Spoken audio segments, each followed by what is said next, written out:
दोस्तों नमस्कार।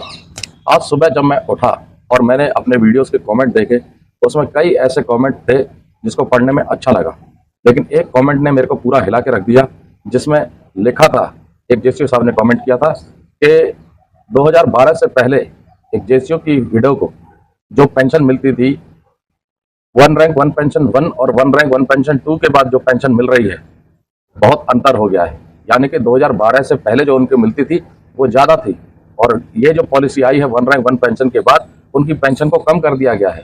ये कैसी पॉलिसी सरकार ने निकाली है?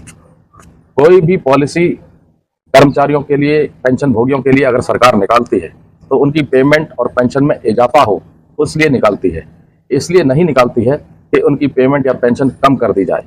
अगर ऐसा आप लोगों के साथ हुआ है तो ये बहुत ही अन्याय है, बहुत ही इनजस्टिस है। फाइनेंशियल तौर पर मजबूत करने की जगह फाइनेंशियली तौर पर आपको और ज़्यादा कमज़ोर किया गया है। अगर आपके साथ ऐसा हुआ है तो दोस्तों, वन रैंक वन पेंशन जो ये पॉलिसी है, क्या ये सरकार की सोची समझी पॉलिसी है? और क्या इन पॉलिसी के निर्माताओं को पहले से ही निर्देश दे दिए गए थे कि हम केवल इतना पैसा देंगे, उतने ही पैसे में आपको ये पूरा मामला एडजस्ट करना है? और इस कमेटी में आखिर अधिकारियों की पेंशन क्यों कम नहीं हुई, केवल जेसीओ जवानों की पेंशन कम क्यों हुई है? ये सोचने वाला मुद्दा है। आपने जो एवरेज बनाया है उस एवरेज से पेंशनरों को लाभ हुआ है या घाटा हुआ है, ये एक चिंता का विषय है।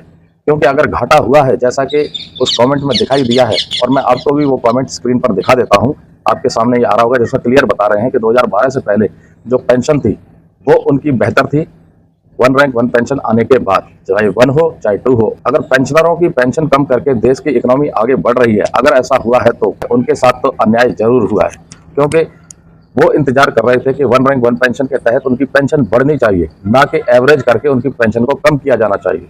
तो दोस्तों कमेंट करके जरूर बताइएगा कि वन रैंक वन पेंशन के नाम पर कर्मचारियों के साथ एक खिलवाड़ तो नहीं हुआ है। नमस्कार दोस्तों, जय हिंद, जय भारत।